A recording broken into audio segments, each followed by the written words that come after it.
As tensions rise around the world, many people are asking a simple but serious question. Is the United States ready if a major conflict breaks out? And in a time when wars can involve cyber attacks, space systems, and long-range missiles, what does being ready really mean? These questions became more important after the United States Strategic Command carried out a major readiness drill to test its ability to respond to global threats.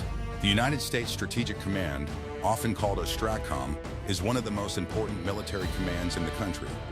It is responsible for overseeing America's nuclear forces, including land-based missiles, nuclear submarines, and long-range bombers.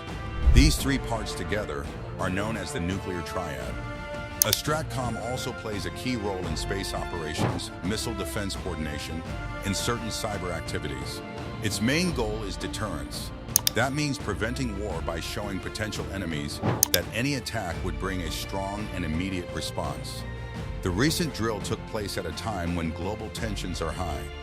Relations between the United States and Russia remain tense because of ongoing conflict in Eastern Europe and disagreements over security issues.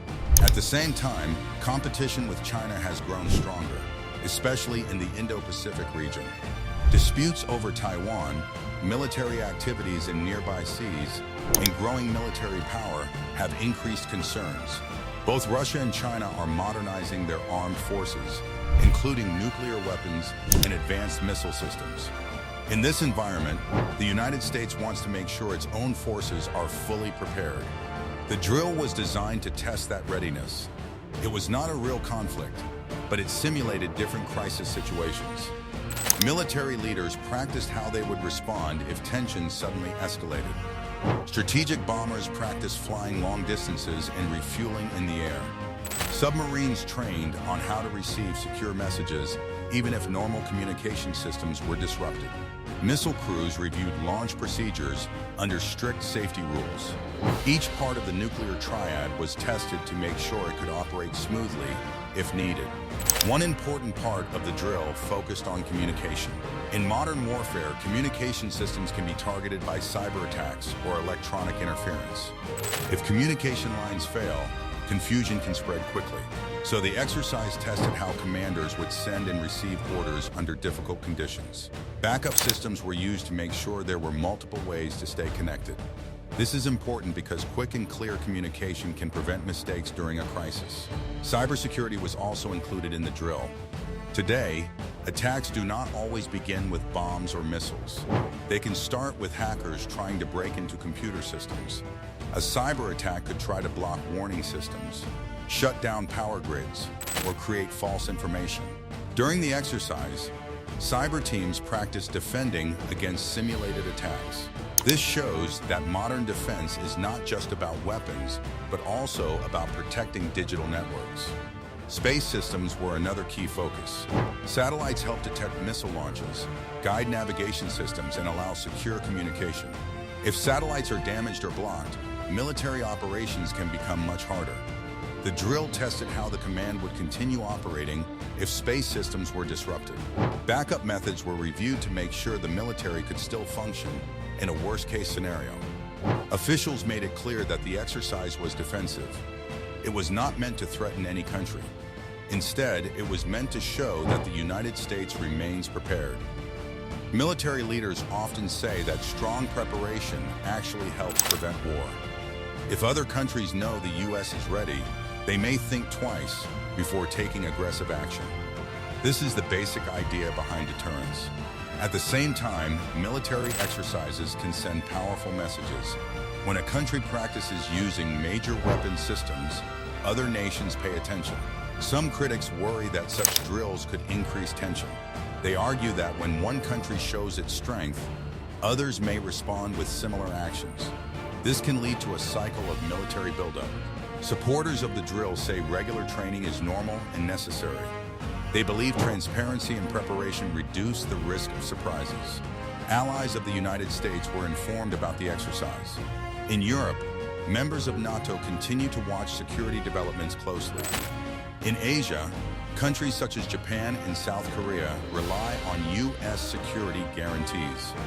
By conducting the drill and communicating clearly, U.S. officials aimed to reassure these partners. The message was that the United States stands by its commitments. The exercise also connects to larger debates about defense spending. The United States is working to replace aging nuclear systems. New submarines, updated missiles, and modern bombers are being developed. These projects cost a great deal of money. Some lawmakers say these upgrades are necessary to keep the country safe. Others argue that the high cost should be balanced with other national needs. The Readiness drill highlights why military leaders believe modernization is important. Another major issue is arms control. In the past, treaties between the United States and Russia limited the number of nuclear weapons each side could have. These agreements helped reduce tension and build trust.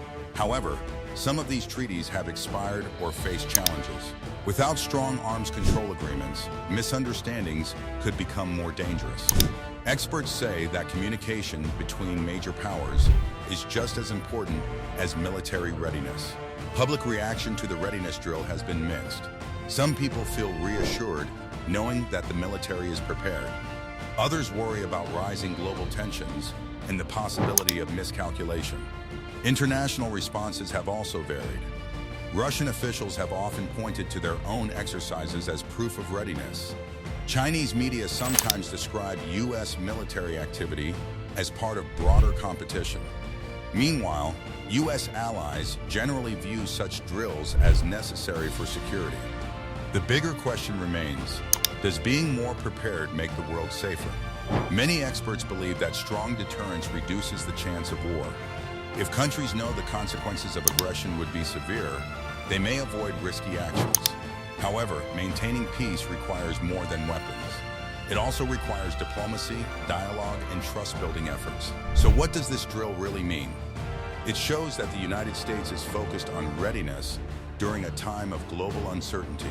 It highlights how modern defense now includes cyber protection and space systems, not just traditional weapons. It reminds the world that deterrence remains a key part of national security strategy. At the same time, it raises important questions. How can nations stay prepared without increasing fear? How can they balance military strength with diplomatic efforts? And as technology continues to advance, how can leaders ensure that human judgment remains at the center of critical decisions? In the end, the Readiness drill is both a warning and a reassurance. It warns potential adversaries that the United States remains capable and alert. It reassures allies that commitments are being honored. Most importantly, it reflects an ongoing effort to prevent conflict through preparation.